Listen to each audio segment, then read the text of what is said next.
de la número 1 a un héroe de Malvinas, como decía la cortina de principio del programa. Y se trata de un héroe de Malvinas que además es fanático de Racing. Se trata de Ricardo Zarza. ¿Qué tal, Ricardo? ¿Cómo te va? ¿Qué tal? Buenas tardes, ¿cómo están? Un gusto saludarlos a ustedes, bueno, y a la audiencia, ¿no? Por supuesto. Un placer. El gusto. Un placer, como siempre, pues ya lo hemos tenido. La verdad es un placer poder Bueno, estar en el aire. muchas Exacto, un gracias. honor tenerte al aire, Ricardo. Para nosotros es un gustazo enorme tener a un héroe de Malvinas, fanático de Racing cada vez que se acerca esta fecha. Vamos a hacerlo participar de la consigna antes de empezar a hablar de lo que significa la fecha. Vale. Ahí elegimos 4 goles, Ricardo, en cancha independiente, los 4, ya que mañana jugamos el clásico. A ver, de estos 4, ¿con cuál te quedás? ¿Cuál gritaste más? ¿El de Chelo Delgado, 3 dedos sobre la hora? ¿La chilena de Licha López? ¿El de Saracho en 2019? ¿O el de Maravilla Martínez en 2024? Y creo que el del Chelo Díaz. El de Chelo Delgado. Entre los ese es... cuatro, Sí. entre los 4 es el de Chelo Díaz. No. Pero hay una que creo que es una de las que más, uno de los goles que más grité, que fue allá en el 2001. El gol de... No, el del Loeschger no. El del colombiano. Bedoya, pero a River es Bedoya, claro. Pero River, por eso ya te mezclé un poquitito, pero no, lo de Independiente sí, lo de Independiente. Y el del Chelo Delgado también es el de 3 dedos, también lo grité mucho. Fue algo tremendo. Sí, perdíamos 2-0, lo empata el Chelo sobre la hora. Ese. Exacto. Pero si me decís ahora, bueno, ahora con los 4 que vos me diste, yo creo que me quedo con el de Saracho. Claro, ahí Fue fundamental ese gol, sí.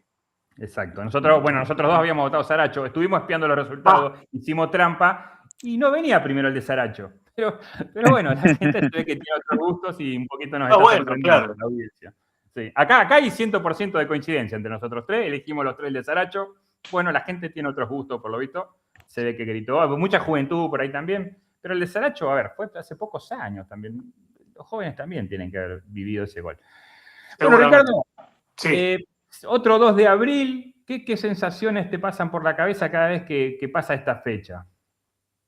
Y bueno, nosotros, en mi caso, por ejemplo, cada vez que llega el 2 de abril, es una sensación distinta por todo lo que viví en el año 82, que fue cuando se recuperó las islas. Me trae todos esos recuerdos, es como que retrocedo el tiempo y me acuerdo de lo que yo en ese momento hacía, de lo que estaba haciendo y en la forma en que me volvieron a reincorporar, porque yo fui un soldado reincorporado. Yo hice el servicio militar en el año 81 y en el 82 me vuelven a reincorporar. Entonces me trae todas esas sensaciones vividas que la verdad que en el fondo me entristece un poco, pero a su vez hoy en día me siento con ese pequeño orgullo de poder haber hecho todo lo que estuvo a mi alcance, ¿no? Sí, no, obvio.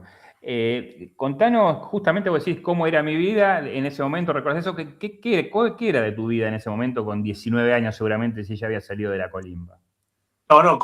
Yo ya había salido de la colimba y en ese momento yo estaba jugando al básquet. En el año 81 jugué al básquet en el Almirante Brown, en San Justo. Me tocó ascender ese año, me vio Vélez y me llevó para jugar en Vélez. Pero en marzo de ese año hubo un preseleccionado de básquet juvenil y me convocaron. Entonces, por eso, cuando a mí me vuelven a reincorporar, yo no me presenté en ese momento porque yo quería quedar seleccionado justamente para la selección juvenil. Y bueno, lo único que logré es que me fueran a buscar a mi casa lo de la policía militar y bueno, y me volvieron a llevar al cuartel donde correspondía, donde hice el servicio militar. Y bueno, ya ahí directamente el mismo día que llegué ya me cortaron el pelo, me dieron la ropa verde y bueno, y de ahí ya no salí más. O sea, la Así manera en que la que te comunican a vos, que es que te van a buscar directamente a tu casa, ¿así fue no, así? no, no, primero me llega una carta, Ajá. el día 4 de abril me llega una carta. Y bueno, yo como no me presenté, me tenía que presentar para el 9 de abril. No me presenté ese 9 de abril porque justo ese día que me tenía que presentar me tocó los entrenamientos del preseleccionado, pero el día aproximadamente el 11 o el 12 me Ujú. vinieron a buscar a mi casa a las 11 de la noche, Mm. cosa de encontrarme en mi casa, y de hecho lo consiguieron. ¿Qué sensaciones tenías cuando te designaron para ir a semejante tarea? Bueno, nada, yo estaba esperando el momento porque cuando pasó esto yo le pregunté a mi papá qué pensaba él y qué opinaba. En ese momento ya se estaban preparando las tropas inglesas para partir rumbo a Malvinas. Y yo también me entero de que muchos compañeros míos que hicieron en otro regimiento el servicio militar ya iban rumbo para Malvinas. Entonces ahí mi papá me dice, mirá, si llegan a salir de Inglaterra, quédate tranquilo porque no van a venir a comer un asado.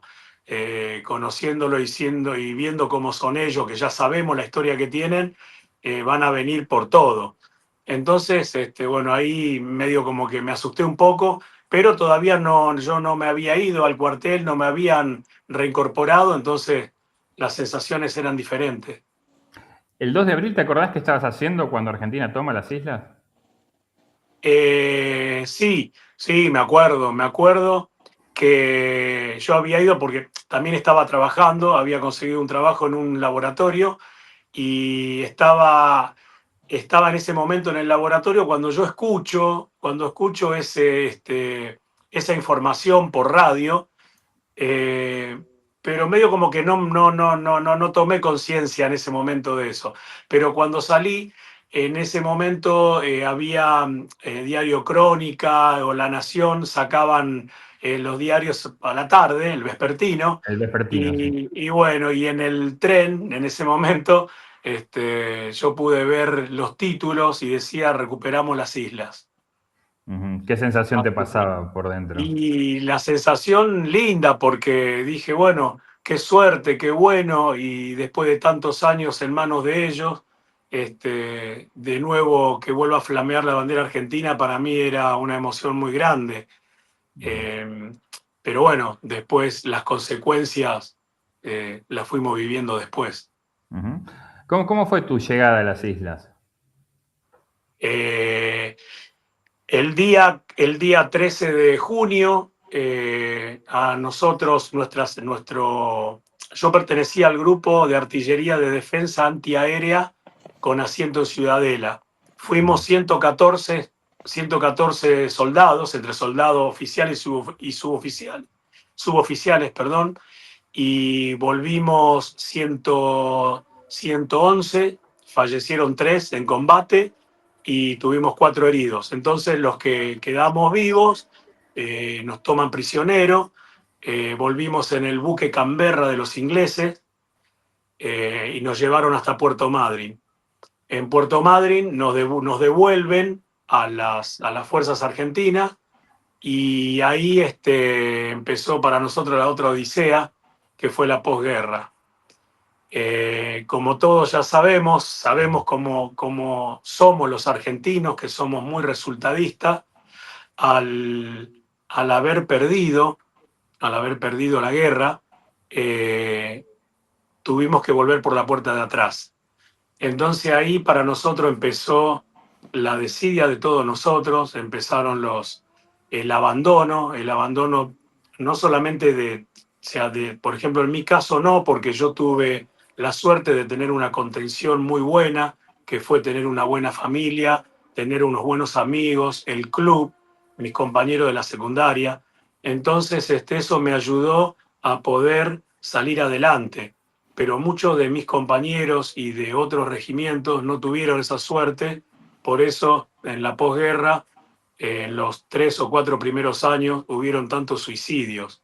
Mm. Entonces a mí me tocó volver en ese buque Canberra, después de ahí nos llevaron a Trelew, en Trelew nos subieron a un avión de línea, que en ese momento era Austral, y nos dejaron en el aeroparque Jorge Newbery. Ahí ahí nos dimos cuenta de que la gente o la sociedad no quería saber nada con nosotros. ¿Por qué?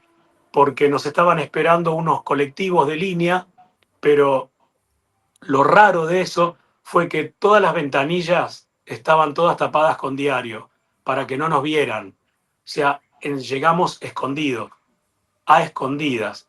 ¿Y dónde nos llevaron? Justamente nos llevaron a Campo de Mayo para darnos de comer y tratar de engordarnos, porque estábamos muertos de hambre. Entonces, ellos, los militares, pensando de que esa era la solución, lo único que lograron era que nosotros nos estuviéramos todos descompuestos ese mismo día, porque de comer tanto de golpe y de repente terminamos descompuestos. Y ahí fue cuando, cuando para nosotros fue algo muy tremendo y para hasta el día de hoy, que todavía no pudimos asumir esa locura que tuvieron ellos, nos hicieron hacer firmar una declaración jurada que se llamaba Pacto de Silencio, que significaba que no podíamos hablar ni contar absolutamente nada de lo que habíamos pasado. Ujú. Y así fue que estuvimos un día y medio ahí hasta que nos llevaron a los cuarteles, el cuartel de Ciudadela en mi caso, y nos largaron para irnos a nuestras casas. Volviendo a lo que fue tu estadía en las islas, te encontraste con un clima totalmente feroz y adverso, ¿no? Sí, en cuanto nosotros todos no estábamos acostumbrados a ese tipo de frío, Mm, porque no es un frío seco, sino es un frío húmedo y por eso es un frío oceánico, es totalmente diferente por ahí a lo que se vive en la Patagonia. Este, Ese frío para nosotros cuando llegamos, el día que llegamos, que fue el día 29 de abril, fuimos uno de los últimos en llegar. Para nosotros fue algo tremendo porque al bajar pensábamos de que ya en ese momento nos íbamos a morir de frío. mm. No sabíamos todo lo que todavía nos esperaba, pero sí, ya llegamos con aproximadamente 2 grados bajo cero y cuando terminó todo, bueno, que nos toman prisionero y nos volvemos, esos días ya estábamos viviendo fríos de entre 16, 18 y 19 grados bajo cero. No, no, terrible, terrible. Sí, ¿Te tocó intervenir en algún combate? sí, sí, sí, entramos en nuestra sección, como nosotros éramos de defensa antiaérea, nos tocó custodiar frente a Puerto Argentino, al pueblo, los ataques aéreos. Pero una noche, la noche del 13 de junio, que justamente los ingleses esperaban ese momento para atacarnos porque no había luna, estaba totalmente nublado, y como ellos sabían las condiciones en las que estábamos nosotros, como por ejemplo, este, en, no teníamos lentes infrarrojos y Mm, ellos todos tenían lentes infrarrojos. Entonces ellos esperaron ese momento para poder atacarnos en 3 lanchas de desembarco. Justamente los que nos vinieron a atacar eran dos grupos más sofisticados de ellos, que fue el SBS y el grupo Comando SAS. Ellos tratan de desembarcar y nosotros simplemente con el ruido y con una pequeña ayudita que tuvimos, que fue el buque hospital argentino, el Irizar, que lo acondicionaron, que eso en realidad es un rompehielo hoy en día, ujú. lo habían acondicionado para que sea un buque hospital, en uno de los cuales también dos compañeros míos volvieron ahí. Ellos, cuando tratan de desembarcar con las lanchas de desembarco, cada Sí. lancha de desembarco traían aproximadamente entre 16 y 19 ingleses. Ellos tratan de desembarcar y ahí nosotros, escuchando el ruido, porque no veíamos absolutamente nada, y se prenden las luces del buque, del Irizar, que después hablando con ellos cuando terminó la guerra, ellos nos dijeron, el capitán nos dijo que ellos sabían lo que estaban haciendo. Por supuesto, los buques hospitales, todo lo que sea de la Cruz Roja no pueden intervenir en ningún acto bélico, Ujú. y hay que respetarlos a ellos como ellos tienen que respetar la parte nuestra. Claro. pero el buque hospital prendieron las luces y eso hizo que nosotros podamos ver, no en forma directa y bien, sino por lo menos pudimos ver la silueta de las lanchas y cuando ellos estaban desembarcando. Y ahí fue que nosotros entramos en combate. En combate nosotros no necesitamos recibir ninguna orden ni nada por el estilo, directamente abrimos fuego y con los cañones antiaéreos le tirábamos a las lanchas de desembarco, que eso hizo que ellos tuvieran que retroceder. Y nosotros que estábamos en las trincheras, le pudimos tirar con nuestros fusiles. Así que ellos no pudieron tomar nuestra franja, nuestra sección, y tuvieron que retirarse. Al día siguiente, cuando termina todo, que fue el día 14, yo era radiooperador y recibí la orden que estábamos bajo las órdenes de los ingleses. Ahí nos dimos cuenta que habíamos perdido, porque hasta ese momento nosotros pensamos que habíamos ganado, porque ellos no nos pudieron tomar a nosotros, no nos pudieron tomar prisioneros.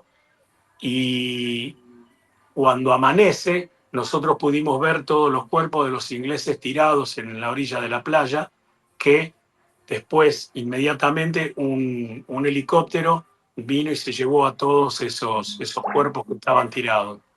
Y ahí también nos enteramos de que tuvimos 3 compañeros que habían fallecido y los 4 compañeros nuestros, que uno de ellos estuvo muy cerca mío, que nos siguieron. ¿Eso fue el 13 de junio, me dijiste? Eso fue la noche a las 11, aproximadamente a las 11 de la noche del 13 de junio, y el combate duró porque ellos llegaron a pisar tierra, duró aproximadamente unos 50 minutos, entre 45 y 50 minutos. O sea, claro, ya en los últimos 2 días de la guerra fue el asalto final, es el que estaban Fue realizando. la última noche porque después, al día siguiente, alrededor de las 11 de la mañana, nosotros recibimos el alto el fuego y que estábamos a las órdenes de ellos. Y unas horas más tarde aparecen los ingleses caminando, nos hacen tirar los fusiles, nos hacen poner las manos en la cabeza, nos tiran en el piso, boca abajo, y intimidándonos un poco, que nosotros ya sabíamos que ellos se comportaban muy bien, tienen mucha experiencia en guerra, entonces sabíamos que ya no nos iban a hacer nada. Ellos, no, para intimidarnos, nos clavan el fusil en la cabeza para que no hagamos nada, ni que no nos sublevamos, ni nada por el estilo, y no nos Claro. sublevemos. Entonces, ahí nos hacen poner de pie de nuevo y nos cargan en una barcaza y nos llevan para el lado de Puerto Argentino, al pueblo. Ahí nos encierran en unos hangares y ahí nos quedamos hasta el día que recibimos la orden, o nuestros jefes reciben la orden de embarcar para devolvernos acá al continente. Sí. ¿Cómo era la convivencia, Ricardo, dentro de la isla con los compañeros propios? Con mis compañeros, bien, bien. Por suerte, yo en realidad no tuve ningún problema con uno. Hemos discutido, pero por la adrenalina que uno vive, ya los últimos días nosotros estuvimos exactamente casi 6 días sin comer absolutamente nada, y eso también a uno lo altera. Claro. Y uno ya de la desesperación que nosotros ya queríamos que vinieran y si teníamos que morir, que ya está. Pero ya queríamos terminar con ese calvario de estar muertos de frío, todos mojados y con hambre. Claro. Entonces, pero así todo, con nuestros compañeros seguimos siempre bien. Nosotros éramos un grupo de cuatro compañeros, porque como éramos de comunicaciones, nos teníamos que cuidar el uno al otro. O sea, yo te cuido a vos, vos me cuidas a mí. Tuvimos algunas secuencias malas con unos oficiales. Algunos compañeros míos que estuvieron en otra sección fueron estaqueados por suboficiales. En mi caso, yo tuve un problema con un oficial que pensaba que me iba a costar la vida, pero bueno, al final no. Entonces, me pasó eso por ser soldado viejo. Yo también tuve compañeros de soldados nuevos que no tuvieron instrucción y que llegaron a Malvinas sin saber levantar y empuñar un arma. a mí me sirvió hacer la colimba, por eso yo aprendí eso. Así que bueno, pero la convivencia con mis compañeros, todo bien, por suerte. Para relajarnos un poco y salir de todo esto tan feo que te tocó vivir, hay una nota de color muy linda que vos, mientras estabas en las islas, tratabas de averiguar cómo iba Racing, ¿no? Sí, sí, sí, siempre, siempre y tratando, sí, porque estábamos viviendo momentos muy difíciles con Racing. Sí, Y bueno, nada, la verdad que tenía compañeros míos que estaban más preocupados por la selección, que esto, que aquello, y a mí no me importaba. Además, me interesa la selección, todos queremos que gane la selección, sí, sí, pero si me pones, como estoy hincha de Racing, si me pones Racing, es Racing.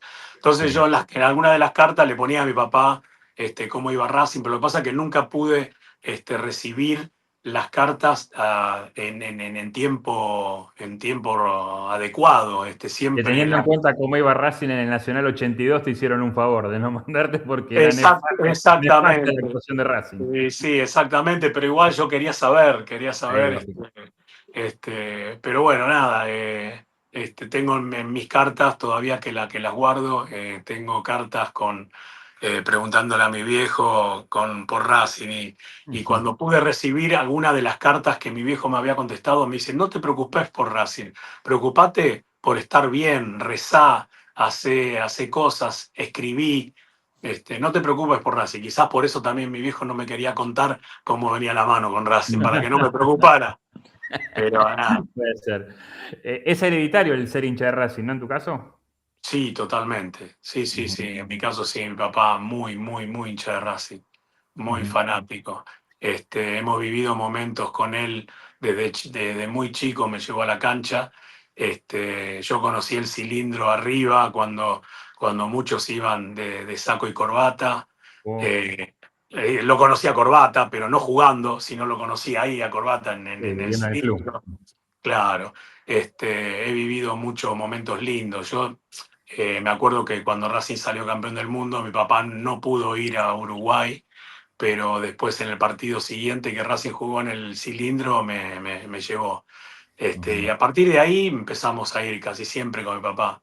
ujú. Vivíamos un poco lejos, ese era el tema, pero después cuando mi ¿En dónde papá, vivían? en González Catán en ese momento. Ujú. Cuando mi papá cuando tiene su primer auto, que yo tendría 10 años, ahí sí ya íbamos más seguido, Más íbamos seguido. a la cancha, sí. ¿Tenés algún ídolo de esa época, de la época que te tocó Malvina, un poquito antes? No sé, se No, me un ocurre poquito. Carrasco, por ahí esa época, pero no sé si. No, yo estaba enamoradísimo, digo, qué tipazo, y yo quería ir a la cancha para verlo a él nada más, al Ropero Díaz. Ah, sí, sí, sí, El también. Ropero También. Díaz, un tipo tan grande y te dibujaba en uno por uno, en una baldosa. Ujú. Para mí era crack, pero bueno, sí, pero igual hubieron otros.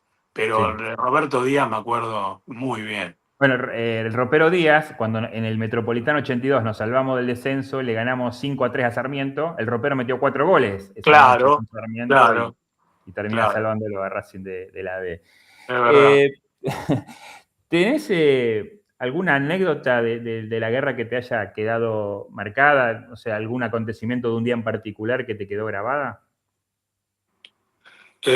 Sí, bueno, varias. Tengo varios testimonios, como por ejemplo, no sé, te voy a nombrar uno, como Sí. el caso del oficial con el que tuve problemas. Ujú, Eh, Estos fueron los primeros días de junio, que nosotros no teníamos nada, ya sabíamos que ya no teníamos nada para comer, pero no era porque no había comestibles en los hangares del puerto argentino del pueblo, sino porque no se podía transportar. El que transportaba después por ahí no volvía. ujú. Entonces perdías por ahí 2 o 3 soldados que nos estaban haciendo falta. Entonces por eso no teníamos para comer. Pero yo los primeros días de junio me entero que el oficial encargado de nuestra batería, la batería era todo todos los que componíamos los 114, él Ujú. estaba al mando de eso. Veo que en la trinchera de él había café, había un whisky había chocolates, cualquier cantidad, había yerba, azúcar, arroz, fideo, tenía de todo. Entonces yo dije, no puede ser que este tipo tenga todo, ¿para qué quiere tanto comestible y nosotros nos estamos muriendo de hambre? Entonces, ¿qué hice? Le dije a un compañero mío que mientras que él seguía haciendo guardia, porque nos turnábamos con la guardia, hacíamos primero guardia de 4 horas de día y de noche de 2 horas porque no se aguantaba el frío. Entonces, mientras que él hacía guardia y sabíamos que mi jefe se había ido a otra sección, yo entro a la trinchera de él y le saco un paquete de yerba y un paquete de azúcar. Cuando vuelvo a mi trinchera, él ya estaba viniendo. Yo pensé que no me había visto, pero parece que me vio porque él entró a su trinchera, se ve que revisó todo, hizo un conteo de su stock y se encontró que no tenía o le faltaban cosas y bueno, me vino directamente, me llamó y me dijo, Sarsa, venga para acá. Me dice que aparezca la hierba y el azúcar que me sacó, porque nosotros no nos tuteábamos, nosotros no tuteábamos, y menos a un superior. Tráigame la hierba y el azúcar que me robó. Yo le dije que no, que yo no le había robado nada, y me dijo, le doy 5 minutos. Entonces él se fue y a los 5 minutos volvió y en el transcurso de los 5 minutos mi compañero me dijo, mira, vamos a devolvérselo porque vamos a tener problemas, que este es medio loco. Y yo le dije que no, que ya estábamos jugados, que no se lo iba a devolver porque el mate cocido lo íbamos a tomar todo. Y bueno, vino mi jefe, me dijo, ¿y apareció? Le dije que no. Entonces me hizo subir arriba de una piedra y él se subió arriba de otra piedra más alta porque yo mido 1,88 y él medía más o menos 1,70. Subió a otra piedra y me dice, sacó la pistola, todos teníamos una pistola 9 milímetros, sacó la pistola, tiró el manillar para atrás y me apuntó en la cabeza y me dijo, voy a contar hasta 3. Si no me devuelve la hierba del azúcar, lamentablemente se va despidiendo, me dijo. Entonces, cuando me dice así, yo cerré los ojos y dije, bueno, nada, voy a esperar que me tire. A todo esto, mi compañero, que hoy en día siempre me dice y se acuerda, me dijo, yo ya había preparado el fusil porque yo le iba a descargar el cargador, un cargador de un fusil tiene 20 tiros, le iba a descargar el cargador en la cabeza. Así que bueno, cuando contó hasta 3, me dijo, bueno, despídase Sarsa, pero antes de despedirse le voy a decir algo. Sabe que si yo le pego un tiro, yo no voy a tener ni un juicio de guerra ni nada por el estilo, porque esto va a ser un accidente de guerra. Entonces, cuando me dijo así, yo volví a cerrar los ojos, él agarró y dijo, bueno, despídase, agarró, me apuntó en la cabeza, como me estaba apuntando, pero levantó el caño de la pistola y percutó. Cuando sale el tiro, siempre que sale un tiro, la pólvora salpica y quema. Y bueno, y ahí fue que me quemó parte de la cara y parte de la cabeza y el pelo. Y yo cerrando los ojos pensé que me había muerto, sinceramente. Y de repente abro los ojos y veo que él sonriéndose se va para su trinchera. Y así que bueno, eso fue una de No, mis terrible. Lo que estás contando es terrible. cosas Terrible. más complicadas. Hasta el día de hoy guardo, por ejemplo, yo me pude traer de allá el forro del casco. Teníamos un forro camuflado, en otro momento yo se lo puedo mostrar, no tengo ningún problema. Y ahí me firma, cuando volvíamos, lo usamos como pergamino y firmábamos entre todos mis compañeros, yo le firmaba a uno, él me firmaba a mí, y me dijo, nunca voy a olvidar de la hierba y el azúcar que le achacaste a el teniente, bueno, El que sea, sí. y así que, bueno, eso va a quedar en el recuerdo de todos. Así que, Mm. bueno, eso todavía lo guardo y nada, es un testimonio más. Pero Terrible, como no, ese igual, tengo, igual es terrible. Uno hoy lo comenta un poquito de una forma más risueña porque te veo a vos que no te pasó nada, pero el relato es terrible, ¿eh? Es terrible lo que contaste. sí. Sí, pero así como eso, hubieron un montón. Por eso hoy en día todavía hay muchos compañeros míos, no compañeros directos, sino compañeros de otros grupos, que todavía están con el juicio por lesa humanidad.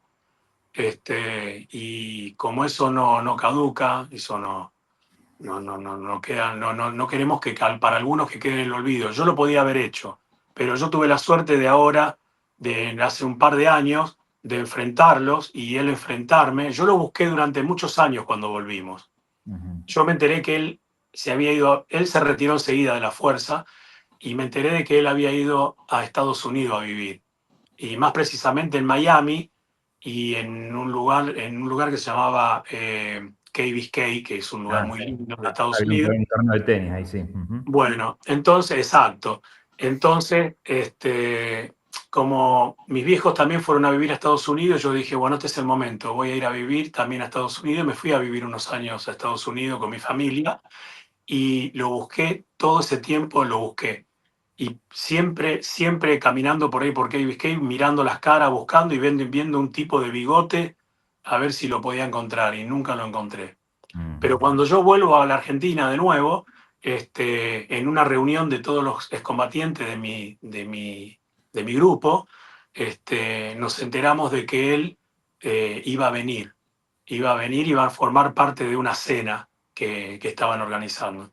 Entonces, yo dije, bueno, es mi momento. Entonces, ese día me agarra mi esposa y me dice, mira, yo creo, porque también me dijeron de que él va a venir, pero quiere hablar conmigo.